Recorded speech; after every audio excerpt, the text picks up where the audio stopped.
Today on Reparations in Action. The senator asked the question, would it be best henceforward to try to, quote, civilize the Indians or simply to exterminate them? And let me just say, both sides of that question, of course, are conquest and genocide. You're listening to Reparations in Action. Reparations now! Uhuru. You're listening to the Reparations in Action podcast and FM radio show, the White Lies Shattered series. My name is Jamie Simpson. I am the host of Reparations in Action, which broadcasts weekly on Black Power 96.3 FM in St. Petersburg, Florida. Reparations in Action is a program of white solidarity with Black Power. Currently, we are in a podcast series exposing the insidious lies we tell ourselves as white or European people about the nature and origin of America and the current social system. We believe reparations to African people is the key question of our times and is one that demands action on the part of European or white people. As always, we'd like to begin by saluting Black Power 96, where this show is aired and recorded for a podcast weekly. Today, we are continuing our discussion on the white lie that the white man discovered America and settled the West. So for this part 2 of our discussion, it will be led by Penny Hess, chair of the African People's Solidarity Committee and author of the book, Overturning the Culture of Violence. And joining us also today is Jesse Nevel, chair of the Uhuru Solidarity Movement. Uhuru, and welcome back, Chairwoman Penny Hess. Uhuru, Jamie, and Chair Jesse, leader of the Uhuru Solidarity Movement. And as always, I'm so happy to be here back on Reparations in Action. And I'm excited to continue our discussion taking on this important lie that the white man or the European colonizers, quote, discovered the Americas and, quote, heroically settled the West.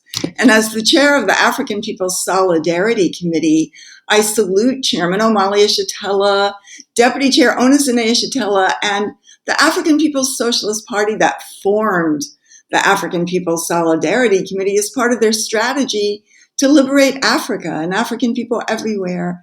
And so the work of the Solidarity Committee is to go into the white community and to open up the minds of other white people to challenge the ideas and narrative of the conqueror that we just take for granted, and the overall reality that the wealth and power of the U.S. and Europe are built on the colonial kidnapping and enslavement of African people, the theft of the land, and genocide of the indigenous people, and the colonial domination and exploitation of the majority of the peoples on the planet Earth, and that we owe reparations. So I just want to start from that, and of course to say that my ability to understand and sum up this history and these questions comes from the leadership of Chairman Omali Yeshitela. We use African internationalism, a theory of practice that was created by the chairman and the African People's Socialist Party to analyze the world as it really is and to inspire us to get active, to actively actually change it. So we are showing that colonialism still exists for African, indigenous, and oppressed peoples inside the U.S., and this is the basis for what we can see as the two Americas, one living at the expense of the other. So in the last episode, we talked about the popular colonial president who was a perpetrator of genocide and inflicted profound atrocities against the indigenous people. He was an owner of African human beings.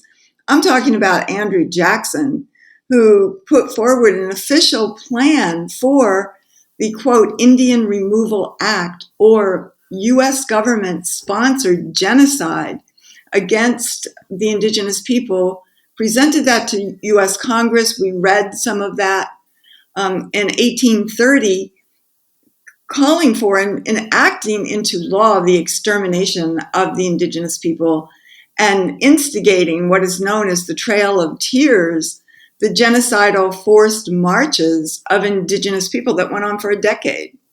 And of course, we can't talk about Andrew Jackson without noting that Jackson is still greatly popular today among the MAGA crowd. And Donald Trump has cited Jackson as his own personal hero and a, quote, reflection of himself, according to an article in the Washington Post. Right. So, Jamie, I mean, we're in the same colonialism as always. And that this popular white genocide and this popular, which we're going to show today, this popular sentiment and unity of white settlers and the general white population enforced and prompted what is known as the Trail of Tears. And so I want to talk about that a little bit because we don't really learn that in our schools, at least certainly I didn't. I never had heard of that until I came into this movement and was able to hear the voice of Indigenous people and hear the truth about what this government, with the complicity of the white population, has done to the Indigenous people and the conditions they live under today. But the Trail of Tears was a forced march of thousands of miles from Georgia and ultimately to what is now Oklahoma, involving, it said, at least 20,000 people. But that is most probably a gross underestimation of the true amount. But it ended up removing at least 125,000 Indigenous people from their homes in the East Coast and in the southern, what are today the southern states. Thousands upon thousands were killed through this process. And in 1830, a group of Indigenous people, the Cherokee, the Chickasaw, the Choctaw, the Muskogee, and Seminole tribes, were living as autonomous nations in what would later be termed the American Deep South. Many of the people had faced the early genocidal destruction of their lives and their traditional cultures by the colonial state. And especially among the Cherokee and Choctaw, many had created a life in farming the land, a sedentary life, living with farms and constructed villages, houses, towns. And the white settler colonialists had been pressuring the federal government to remove the Indigenous people from the Southeast from the very beginning. And this land throughout the South was completely tied, we have to remember, to the enslavement of African people and to the cultivation of cotton and other products that involved enslaved African human beings that created not only wealth for the southern states, but for the entire U.S. economy and the world economy, as we've talked about in previous episodes of White Lies Shattered. So many of these settlers were encroaching on Indian lands, and while others wanted more land made available to the settler colonists. So the Indian Removal Act was enacted in 1830, which authorized the government to extinguish any Indigenous title to land claims in the Southeast. And of course, this is after many treaties, of course, all of which were thrown out, meant nothing. Just the conquering, just the U.S. government's conquest of the people whose land this was. So in 1831, the Choctaw people became the first Indigenous nation to be removed, and their removal served as a model for all future relocations, which again went on for over 10 years. And after 2 wars, many Seminoles were removed in 1832. The Creek removal followed in 1834, the Chickasaw in 1837, and lastly, the Cherokee in 1838. And some of the Indigenous people managed to evade the removals, however, and remained in their ancestral homelands Some Choctaw, a tiny few, still reside in Mississippi, some Creek in Alabama, and in Florida, the Seminole live, the Cherokee in North Carolina, and so on. And a small group of Seminole, which banded together with many African people, evaded forced removal and fought the Seminole Wars in Florida that were led by Andrew Jackson. And the modern Seminole tribe or people of Southern Florida is descended from these same individuals. I would also note that over 4,000 African people were also part of the Trail of Tears, including some of those who were actually owned by members of the Cherokee petty bourgeoisie, some of whom were very wealthy, and I would say a tiny percentage, by the way, really like 4 or 5, who were slave masters, who owned plantations. And then other Africans were spouses of indigenous people or what were called freedmen who had won nominal freedom in the United States and were on the land, on what was the Cherokee or other indigenous land. So by 1837, 46,000 indigenous people from the southeastern states had been removed from their homelands. And that opened up 25 million acres for white settlement. And so, just to say quickly that before 1838, the fixed boundaries of this autonomous tribal nations comprised large areas of the United States, as we know, and that these lands that the indigenous people were constantly fighting to protect and defend and maintain were subject to continual annexation and white people going in and stealing the land and settling and doing all the things that settler colonizers do, squatters, the settler colonizers, and the threat of U.S. military force in these territories was ever growing. And that, as these territories became U.S. states, state governments were given full right by the U.S. government to dissolve the boundaries of any of the treaties, of any of the indigenous autonomy. And the states became independent state jurisdiction and set about, methodically expropriating the land therein.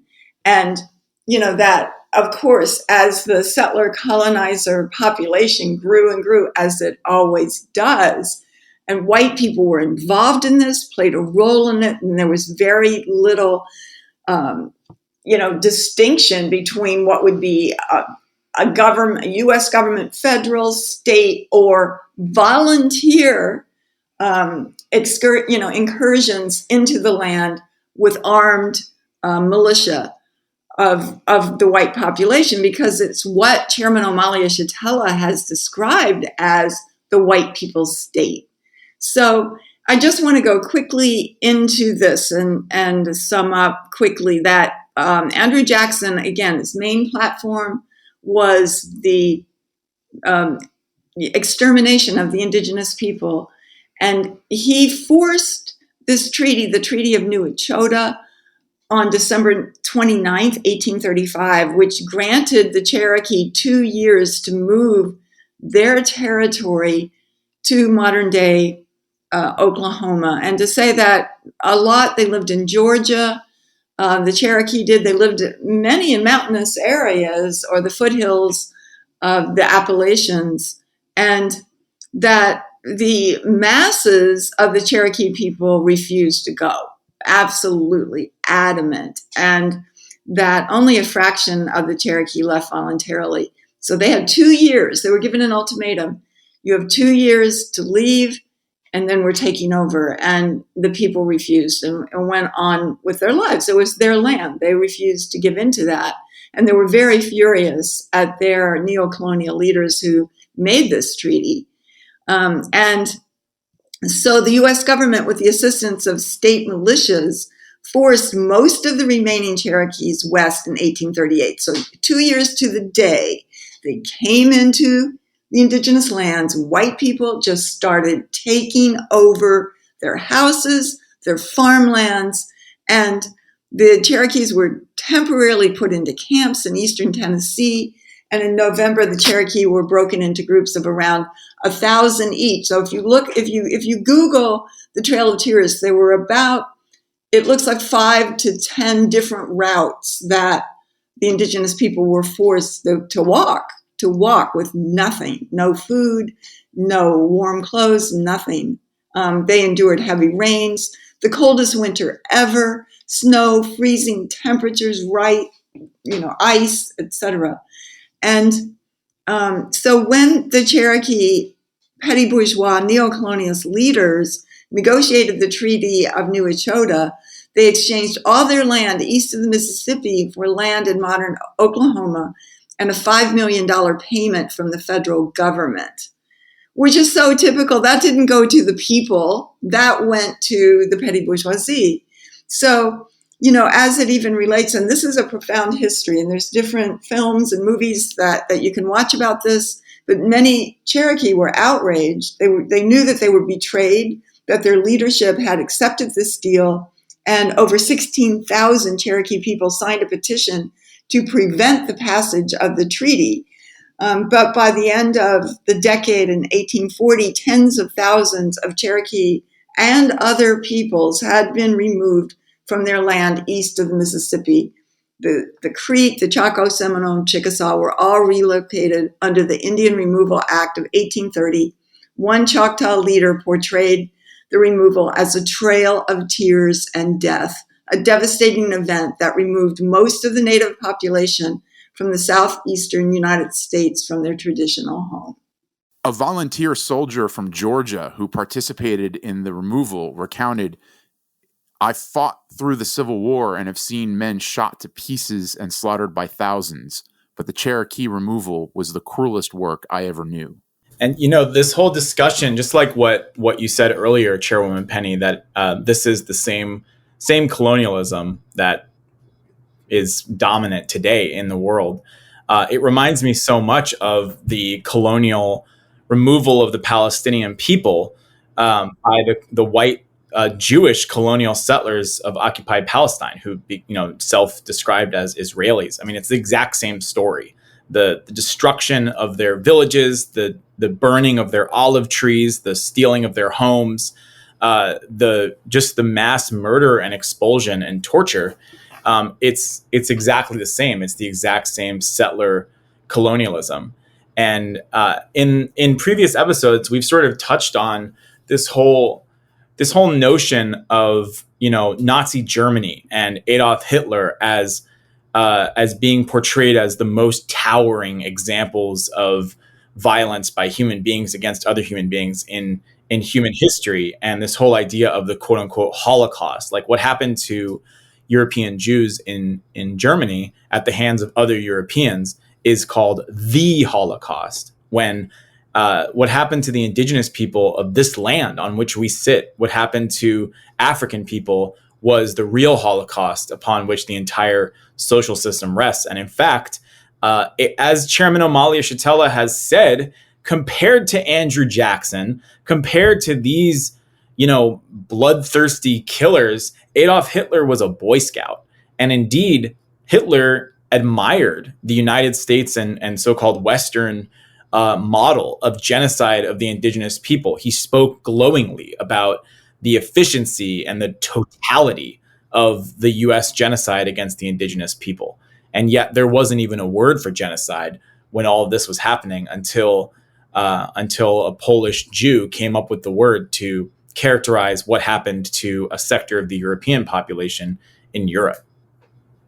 Yes, and that is so true. And also that the genocide laws, I guess, of international law were written in a way that they could not be retroactive. I mean, pretty much, quote unquote, they could not deal with anything other than what Europeans did to Jews. in Europe. I also want to go into the California and the gold rush, but before I talk about that, I do want to say that before the gold rush, in the earliest days of the colonization of the U.S. landmass and the theft of indigenous land, many European priests and different kinds of religious orders, including the Jesuits and others, fanned out as a kind of shock troops, as forerunners of the settlers to begin to quote, settle the land and to begin to massively perpetrate genocide against the indigenous people. In California, there's all along the coast, from Northern California down to Southern, there are missions. There are what were churches, and they're called missions, and they're tourist sites, and they're things that the Jesuits and other priests and religious orders built to begin. As we said, they were forced labor camps, really, and that these are tourists. This is part of the tourist industry now, and in San Francisco, the Mission Dolores and many others that you can visit if you wanted to be a tourist on the California coast. But it is written, that this mass genocide was led and supervised by the priest called Father Junipero Serra, who has been and is in the process of being termed a saint by the Catholic Church. And he was the greatest perpetrator of genocide. And all around these so-called missions are the mass graves of indigenous people who were forcibly housed there under hideous conditions, worked to death, sexually trafficked, and every other kind of crime against them. And yet, this is put forward as these religious heroes who settled this land from the, quote, barbarians. And so in 1848, California, which was still owned by Mexico, there was gold found in what was called Sutter's Mill in, roughly around in the Sierra Mountains of California. And this created a gold rush. And the gold rush was complete and total genocide. It finished off everything that the white people, the white colonizers, had already started. And that included open state-sponsored genocide in which the U.S. government, or let's say the California government, wants the land. Well, let me just say, first of all, that what happened was the U.S., as soon as they discovered gold, immediately went into Mexico to steal that land and stole California and just about every other state in the southwest of the United States now from Mexico in 1848 in a war of conquest, a colonial war to steal that land. And so after California became a state, it began paying white people over $1 million over a period of a few years for the scalps of indigenous people. So it enlisted the general white population in the genocide, which white people have done anyway, but this paid them for it. It was state sanctioned. And, this is the reality that exists. And so this genocide this wave of genocide, I should say, during the California gold rush included colonial child sex trafficking, because here in the Sierras, panning for this gold were literally thousands upon thousands of white men. And so they kidnapped indigenous children, girls, boys, and women, and sold them White people sold them to these white, prospectors, gold prospectors, and colonizers. This was part of the genocide. So I just wanted to read briefly from an article that was going over this. This was written in 2018, and it was saying, though often romanticized in history books, museum exhibits, and government park displays, the gold rush era in California is remembered by many California Indians as a time when their ancestors did whatever they could to survive, facing $5 bounties for Indian scalps, massacres, slavery, and sex trafficking of Indian children by the miners. Corina Gold Cochieno Ohlone ancestors went into hiding at a ranch in Pleasanton, pretending to be Mexicans until it was safe to come out as Indians decades later.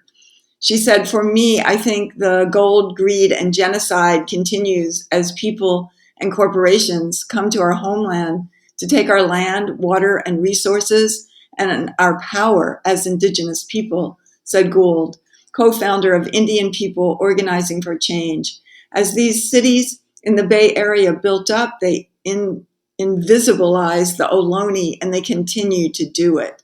So, that's a little bit about what this reality is. And there is a very informative video called Gold, Greed, and Genocide that you can see on YouTube if you want to find out more about this. But it is, something that they're still facing today, because a byproduct, as the Indigenous people raise, a byproduct of gold mining is arsenic and mercury in that is used to facilitate getting extracting the gold, and that washes off into all the lands and the lakes and rivers of that area of California, and it's still polluted today. Clear Lake, California, and many other areas, and this is where the Indigenous people fished and farmed and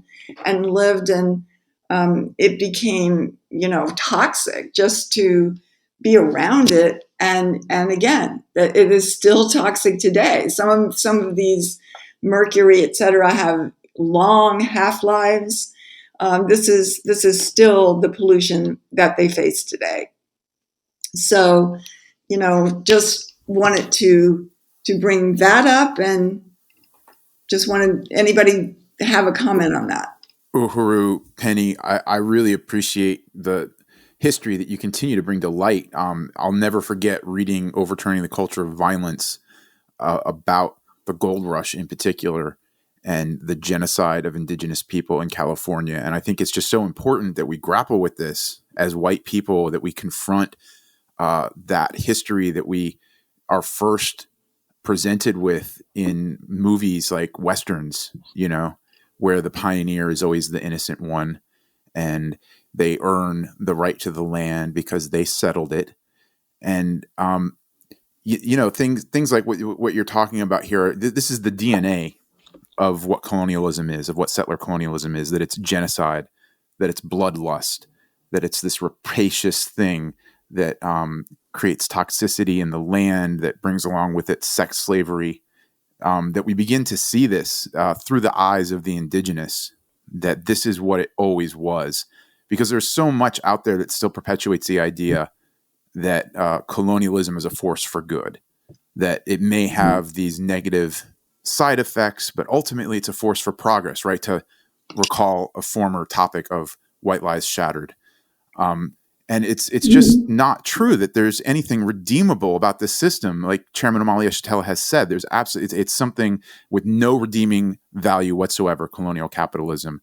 And you can see that in things like the gold rush, but you can also see the delusion of this society in trying to convince itself that there is something redeemable here, that it is good, in the fact that take the 49ers, right? That refers to the settler colonists, that refers to the gold rush.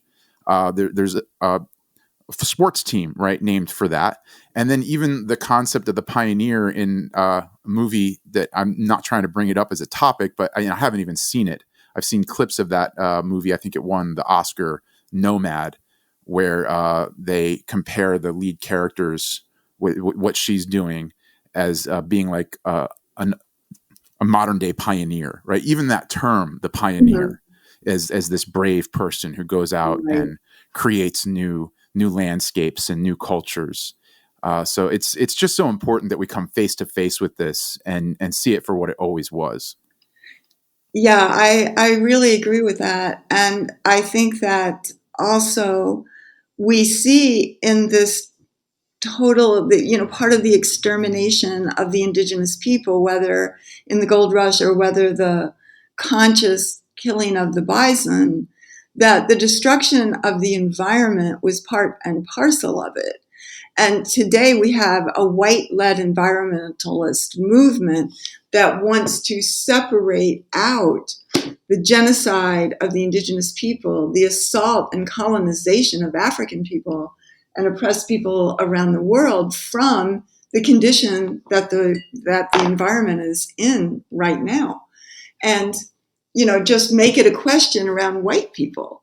But it is part and parcel of a parasitic system of capitalism that was born off the backs of the oppression of African, indigenous, and oppressed people around the world. And it needs, for its very existence, the profit motive, and the profit motive is based on doing whatever it wants to anybody else on the planet for the benefit of the colonizer nation. And this is something that I, do want to talk about more and more in the upcoming time, this whole question of the environment.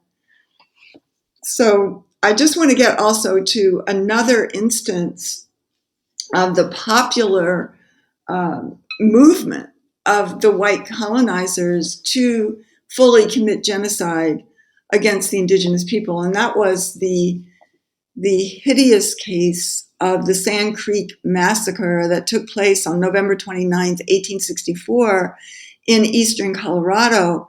And it was during the Civil War, led by Colonel Shivington, who was a minister, by the way, I think Episcopal minister, and, just vicious proponent of totally wiping out and exterminating the indigenous people, the Sand Creek Massacre. I just want to read a little bit, very shortly, of something that was an account of it from the book Overturning the Culture of Violence. It says, one soldier who participated in the slaughter at Sand Creek, Colorado, said, in going over the battleground the next day, I did not see a body of man, woman, or child, but was scalped. And in many instances, their bodies were mutilated in the most horrible manner. Men, women, and children's privates cut out, etc. I heard one man say he had cut the fingers off an Indian to get the rings on the hand. I heard of one instance of a child a few months old being thrown in the feed box of a wagon and after being carried some distance, left on the ground to perish. I also heard of numerous instances in which men had cut out the private parts of females and stretched them over saddle bows and wore them on their hats while riding in the ranks. Another observer wrote of this U.S., this government military assault on the Cheyenne people at Sand Creek, said, all manner of depredations were inflicted on their persons.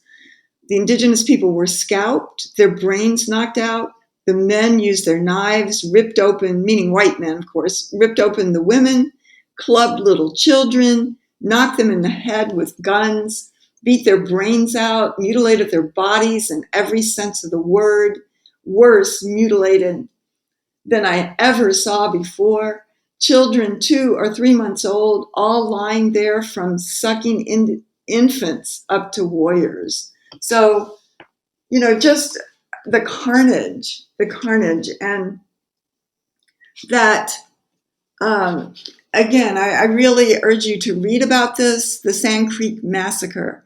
There's one instance in it of a young officer named Silas Sewell who was ordered under Chivington to ride his men to Sand Creek from Denver.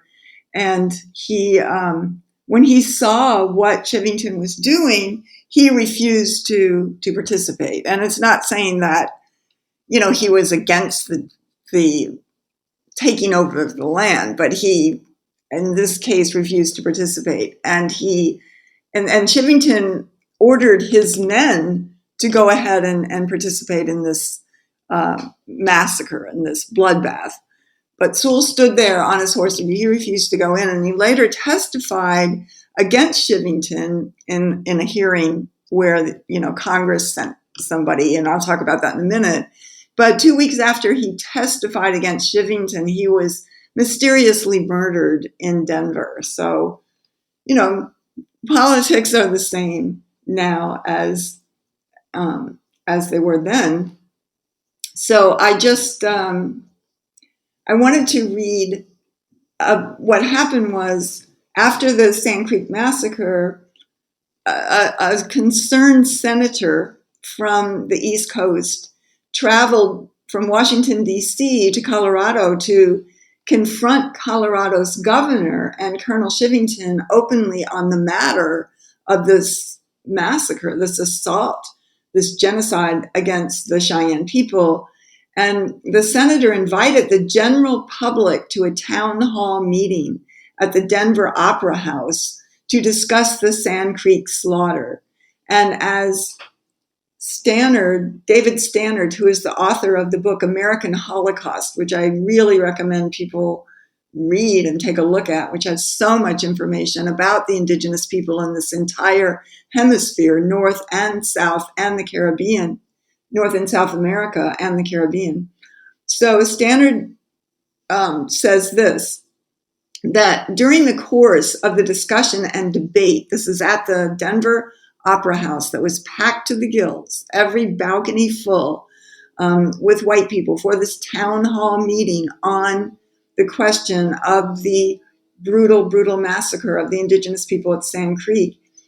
The senator asked the question, would it be best henceforward to try to, quote, civilize the Indians or simply to exterminate them?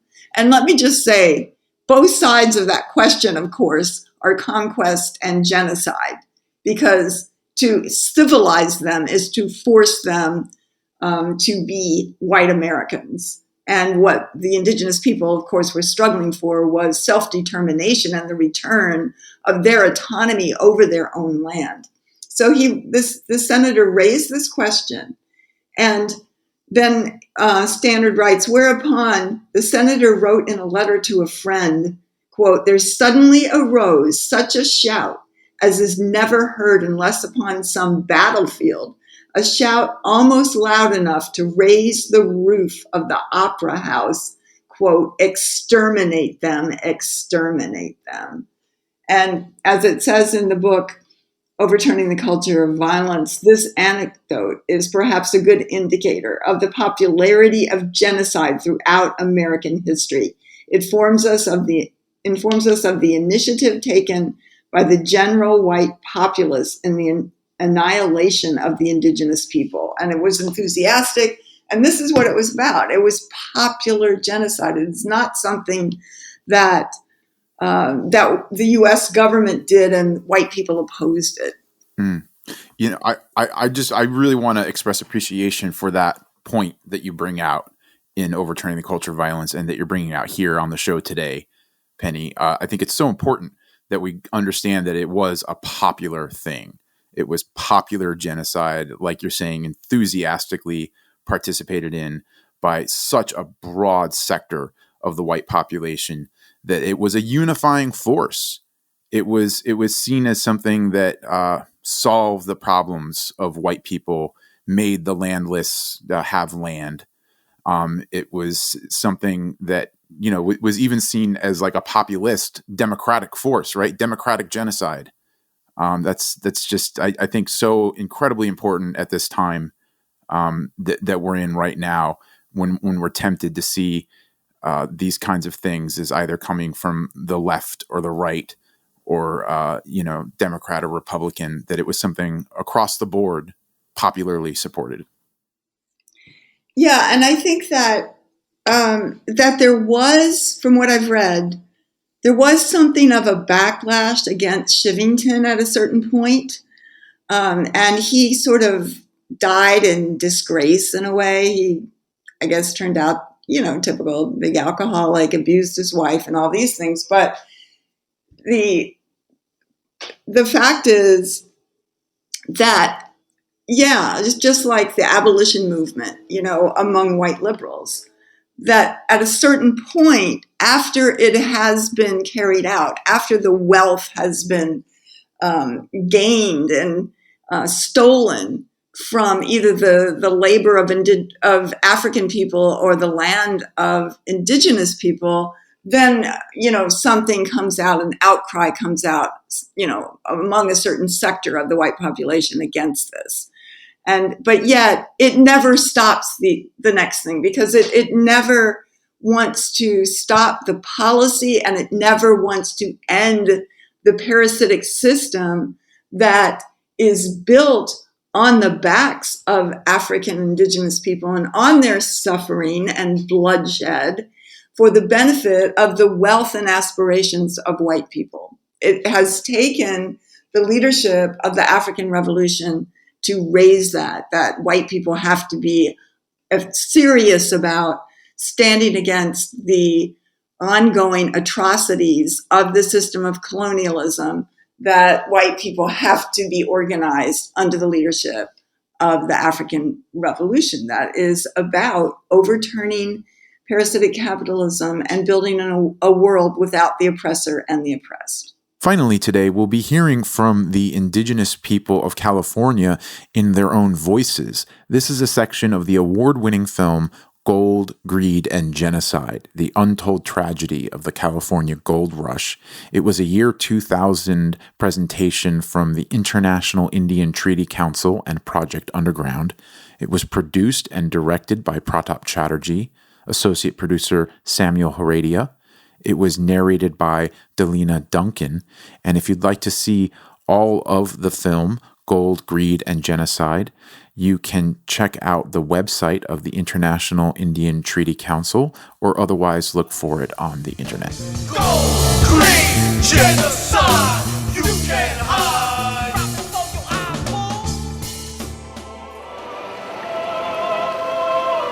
Gold! News that the precious metal had been found buried in the riverbeds of California spread like wildfire after James Marshall found a nugget in the Sacramento River in Coloma, on native Maidu lands in 1848. The world rushed into the sleepy little village of Yerba Buena, turning it into the bustling city of San Francisco and the center for the California Gold Rush. In 1849, a year after Marshall's discovery, thousands of would-be millionaires flocked to the state by wagon and eventually by train, bringing with them guns and other weapons. The gold prospectors traveled deep into the Sierra Mountains, down to the brush-covered hills and marshes of the Sacramento and San Joaquin valleys, and climbed the mountains of the rugged Northwest, invading the lands of hundreds of our communities. For many thousands of years, we have lived here in a good way, living off the bountiful rivers and forests of our mother, the earth. Kaimutiptanin, kaimutiptanin, kaimutiptanin, kaimutiptanin, naitiptanin, urmu israete, naitiptanin, urmu israete.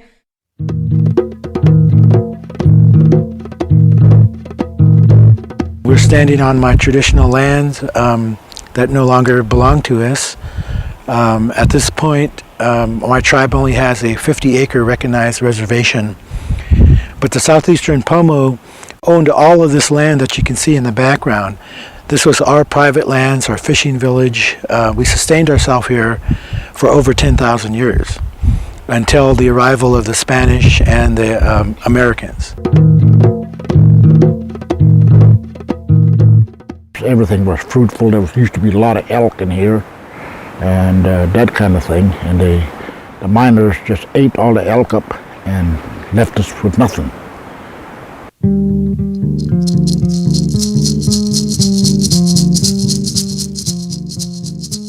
Over the 20 years of the gold rush, the numbers of our people plummeted from 150,000 to 31,000. Most of our ancestors starved to death after being forcibly removed from our lands and prevented from maintaining our traditional ways of living. Many of our relatives also died from diseases brought in by the miners. Others were also put to death in a series of deliberate killings organized by the local townspeople and by private militia financed by the state of California. The Wiyot peoples of modern Eureka and the Pomo of Clear Lake are two communities that were massacred by the settlers. The townspeople of Eureka decided that they wanted to take it, and one night, February 26, 1860, they came quietly, silently. They left their guns at home, and they brought clubs and hatchets. They came while they were sleeping, and the men were gone, and they killed the women and children and the elders. So the island is bloody, and there was a baby found on that island in 1860, the morning of, after the massacre took place. And that baby was Jerry James, and he was my great-great-grandfather. It was public policy to take my scalp. It was public policy to take my ear. Public policy even to take my head and sell it to California's government for $5. We're standing at this rock here where it says Bloody Island, scene of a battle between the U.S. soldiers under command of Captain Lyons and Indians under Chief Augustine. This battle that they're calling was actually a massacre of our people here on Benapati. And it started with these two men from the Sonoma area called Charles Stone and Andrew Kelsey. They bought some land from Vallejo, General Vallejo, and came up here and brought their cows and settled in the area over there by Canocti, the town that they call Kelseyville now. They treated the Indians real bad. They would enslave them. They made them build fences around their own village so they couldn't go hunting or gathering. And they wanted complete control. They would tell the parents to bring your little girls to our house, Stone and Kelsey. And the parents would, and if they refused, they would get hung in a tree and they would get whipped and left there all night for punishment. They were treated so bad and starving that they went and killed Charles Stone and Andrew Kelsey.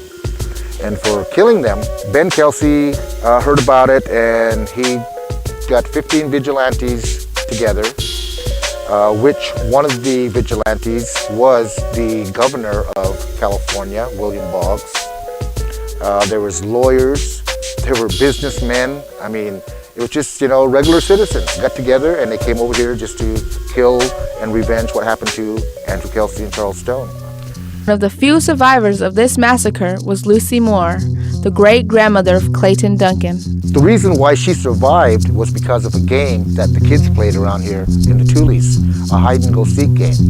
They would take a reed and they would hide under the water and breathe through this reed while, they would be hiding. And it was kind of hard to, find a little brown kid in a bunch of Tulies, breathing through the reed under the water. And so she knew that game. And when this battle happened, when this butchering happened, well, that's what she done. She took this reed. Her mother told her to get a reed. She got under the water and she started breathing through the reed, and that's how she survived. The Wiyot and the Pomo were not the only peoples to be targeted for extinction by the miners in the California gold rush. The Wintu peoples of Mount Shasta reported deliberate attempts to wipe out entire villages. We had a big feast over toward Trinity Center, because our tribe goes over that far too. And we have what we call a natural bridge, and that's where they try to feed a bunch of Indians and slaughter them for the food, with the poison food also.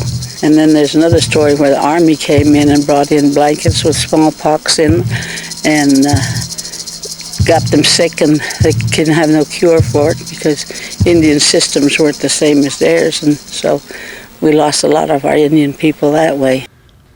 Ishi was a Yana Yahi man.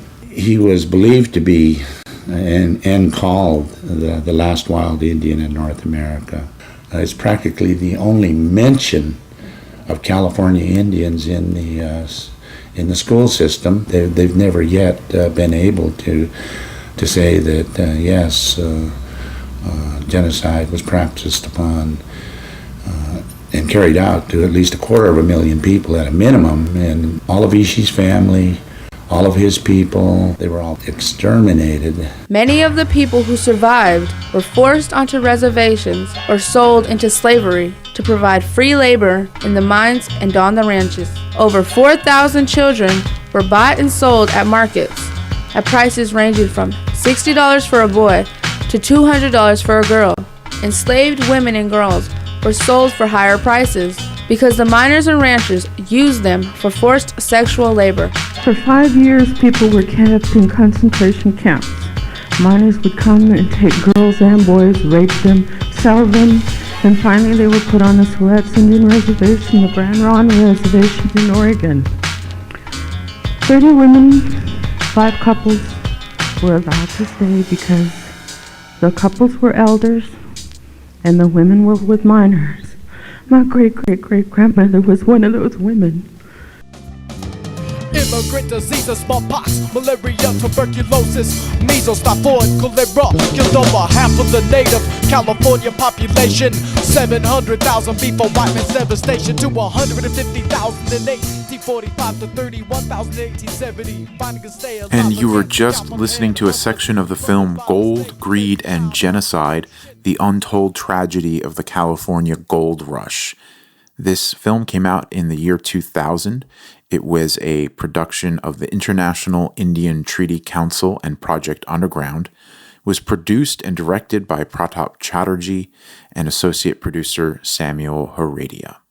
You're listening to Reparations in Action. Reparations now! This has been an episode of Reparations in Action, the White Lies Shattered series, a biased podcast of white solidarity with Black power. My name is Jamie Simpson. This episode was engineered by Marcel Marius, who also composed our theme music. The show is researched and produced by Penny Hess, Jesse Nevel, and Lisa Watson from the Black Power 96.3 FM studio in St. Petersburg, Florida. A shout out to Akile Anai and DJ Eddie Maltzby, as well as the entire Reparations in Action team, Sandra Forrest, Johan Bedingfield, Amanda Carlozzi, Kyle Weiss, Marissa Ricchetti, Ali Aiello, Alana Woods, Declan Keller, Hallie Murray, and Sarah Rittersbach. If you liked what you heard today, you can go to Apple Podcasts and rate this podcast. If you have questions, comments, suggestions, please email them to us at ria@blackpower96.org. Special thanks to the African People's Socialist Party's chairman Omali Yeshitela, without whose leadership and theory of African internationalism, none of the understandings presented on Reparations in Action would be possible. Thank you for tuning in. We'll see you next week.